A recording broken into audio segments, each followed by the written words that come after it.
scientists, happy Wednesday. Sky is ready for our second lab.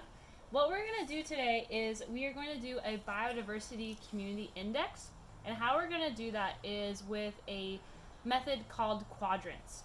So you have your blue string right here. It's 12 foot long.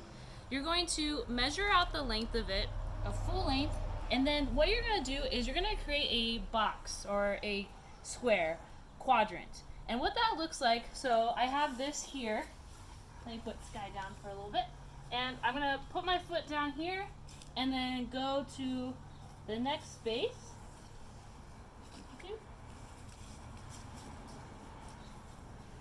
For here, and then I can put a marker at all the different four corners. So I'll put a dog toy here, and then let's put her leash at this corner.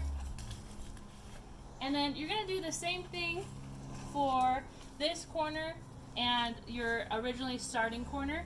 And what you're going to do within your quadrant, you're only going to look inside your quadrant. But what you're going to do is you're going to keep track of first looking at your producers and your primary producers, which are trees. So you're going to note down what type of species of trees you have. So for example, this is an avocado tree. So I'll write that down in my table as my avocado tree.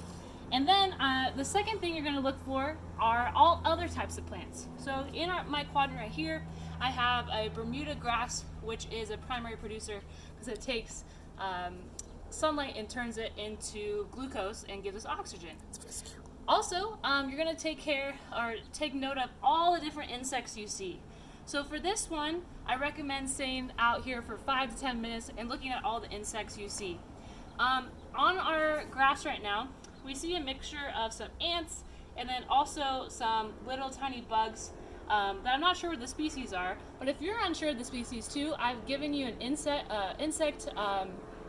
database website where you can look up the different types of insects. It's on iNaturals, and there's also a San Diego Natural History Museum one. Okay, so you're going to keep track of those. Then you're going to look for any animals you see in your quadrant. So I would pick Sky. You can also look above you and see if you see any birds or bigger insects that eat other insects, or for thank you for the pan, that eat other primary consumers. And the last part, you're going to look at your ground cover. So you're going to note, okay, I see some sand here, I see some pebbles, and I'm also going to take note of the type of soil I see, as well as atmospheric conditions. So is there clouds in the air? Are there no clouds? Is there moisture? How close are we to water? And then also the temperature outside.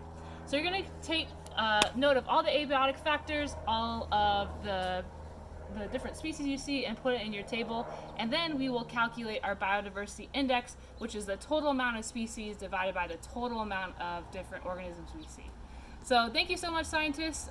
If you have any questions, please refer to Google Classroom or your document, and have fun.